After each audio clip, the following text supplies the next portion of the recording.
All right, this is a Fox News alert. We are awaiting results. We may be able to make a call soon in this all-important Alabama U.S. Senate special election. We'll have an update in mere moments when we get those numbers. Also, major breaking news right now. Fox News has obtained the anti-Trump, pro-Hillary Clinton text messages between the FBI agent Peter Strzok and his girlfriend Lisa Page. Remember, both working in the Mueller special counsel case. But first, President Trump's attorney, Jay Sekulow, is now calling for a second special counsel to be appointed to investigate the massive conflicts of interest surrounding a key Department of Justice official and Fusion GPS. Now, the company behind the Clinton bought and paid for fake Trump, anti-Trump propaganda from Russia.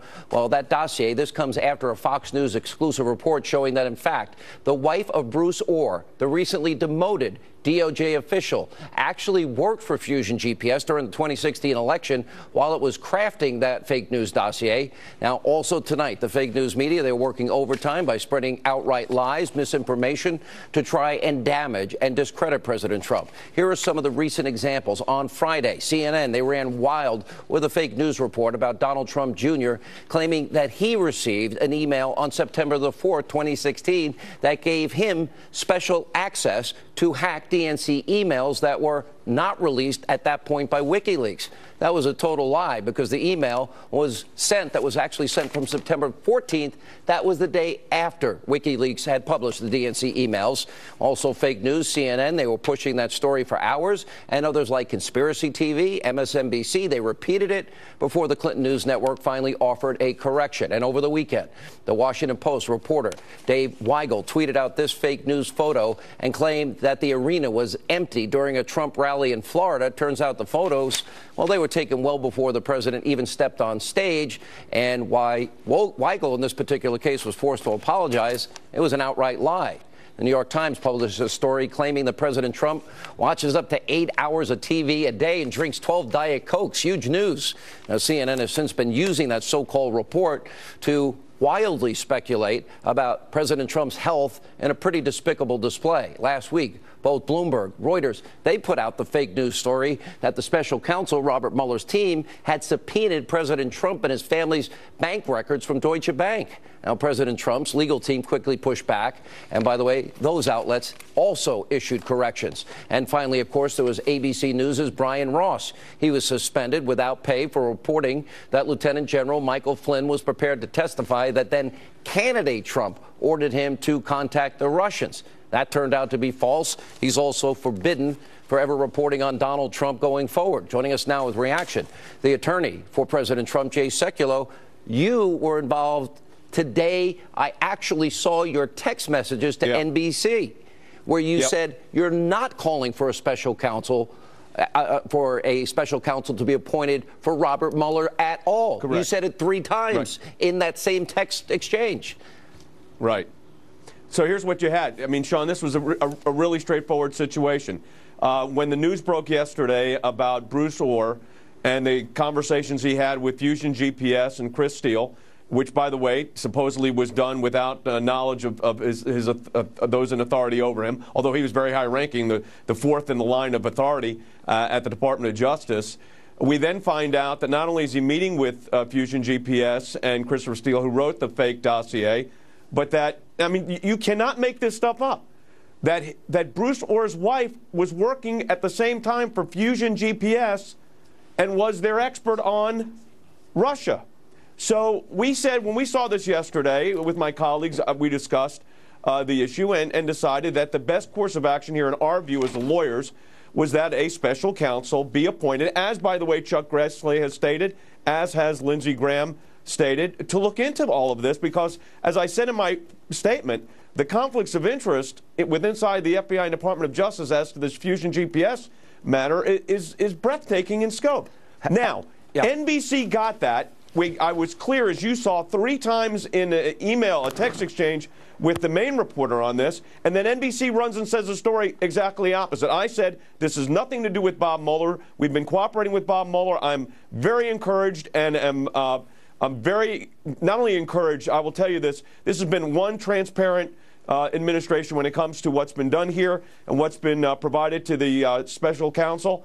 And I'm very convinced that we're going to have a successful conclusion. Having said that, I never said a word, Sean, not one time, just the opposite, about a special counsel for the You said just the opposite, Jay. Exactly the opposite. And that is, again, I asked them to retract the story. They did in some of their news reports, but one of the MSNBC hosts took what was said incorrectly by NBC, ran with it, and still to this moment has not retracted it, although he's put what my full statement is. But this is, you put that on top of Deutsche Bank, the fake picture from the packed rally in Pensacola, the incorrect statements from CNN on the, as you mentioned, on the whole situation, on those emails with WikiLeaks and getting the date wrong with supposedly 3 sources.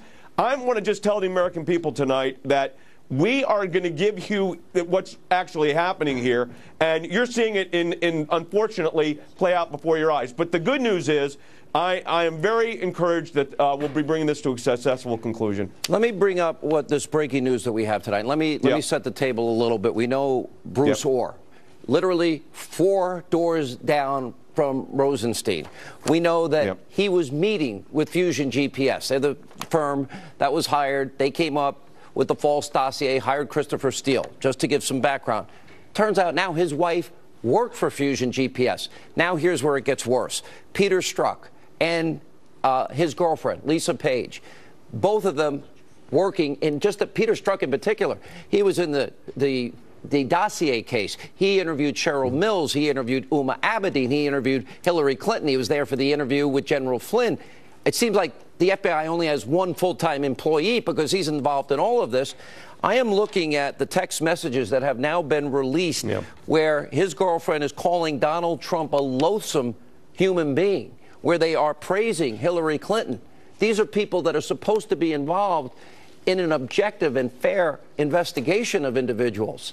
Now, we know in the case of Uma Abedin and Cheryl Mills, they both lied. They were in charge like General Flynn. In other words, we have a case where Peter Strzok, James Comey, literally were writing an exoneration before the investigation into Hillary Clinton's email. Let's talk about it.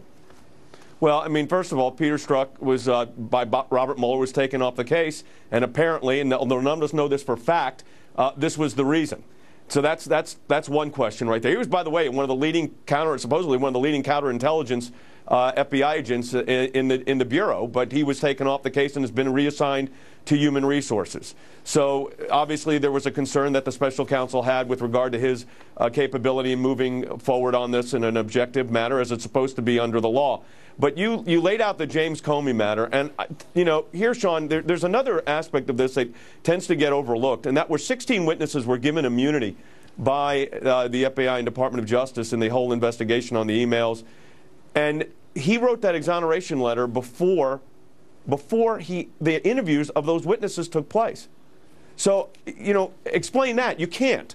You can. You could say the fix was in. Well, and Peter Strzok was involved in this. By the way, God, Hillary should win, $100 million to 0. I guess we know where his political affiliation lies. Yeah, but here's the biggest point, though. I mean, from a legal standpoint here, Sean, this is what's significant. Because of this, apparently, he's removed. But look at the issue in a more global sense. Why is it that the Federal Bureau of Investigation, there are a lot of great agents out there, we know that put their lives on the line every day for all of us, our families. But why is it that when you go back to the Bruce Orr and the dossier, did that dossier, for instance, serve as the basis for FISA warrants, Foreign Intelligence Surveillance Act warrants? Why can't we get an answer? Great question. Well, we should be able to get an answer. I think the Attorney General owes the American people an answer on that. And should give it forthwith. And, of course, Congress has subpoenaed to get answers on all these questions. But I want everybody to think about that for a moment. You had a FISA warrant that may have been issued on a dossier that was with all of this Nicene aspects going on here. And at the end of the day, you have to say, how is this allowed to continue? Why are these people not terminated? And you know what the answer to that is? And people don't like when you say it, but it is the deep state. It's the bureaucrats. Because you know what they haven't talked about, because there's no evidence of it? The president talking with Russians, meeting with Russians, meeting with Russian, all the Russia talk that's taken place now for a year, as this has now been, fully vetted. There's nothing collusion there. But you know what?